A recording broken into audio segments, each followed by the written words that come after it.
දැන් මොන රටේ මොන විදිහට ජීවත් වුණත් අපි හරියම කැමති දෙයක් තමයි අපේ ෆැමිලි එකත් එක්ක ජීවත් වෙන එක. ඒක තමයි අපේ ඩ්‍රීම් එක. එතකොට දැන් මේ සීසනල් වීසා එකක් තියෙන කෙනෙක්ට ගමගේ මහත්මිය මේක ෆැමිලි වීසා එකක් බවට පත් කරගන්න ඕන වෙනවා. එහෙම කරන්න පුළුවන් කමක් තියනවද?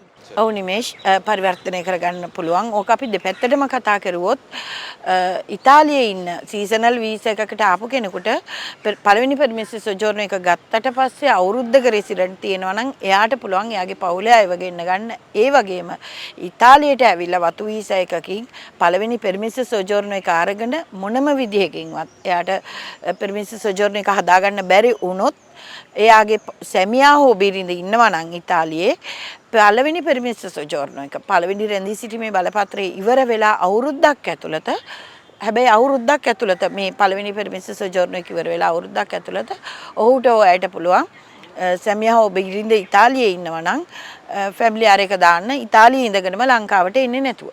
එතකොට මේ සීසනල් වීසා එක ජොබ් කොන්ට්‍රැක්ට් එකක් නැතුව කන්වර්ට් කරගන්න පුළුවන්කමක් තියෙනවද? කිසිසේත්ම බැහැ රැකියා කොන්ත්‍රාත් එකක් නැතුව වතු වීසා එකකට ආපු කෙනෙක්ගේ පළවෙනි පර්මිසස් සොජෝර්නෝ එක වෙනත් කැටගරි එකකට මාරු කරගන්න බෑ. රැකියා කොන්ත්‍රාත් එකක් tempo determinato හෝ indeterminato සීමිත කාලයක් හෝ එක්ස්පයර් වෙන දිනයක් නැති රැකියා කොන්ත්‍රාත් එකක් අනිවාර්යයෙන්ම තමයි.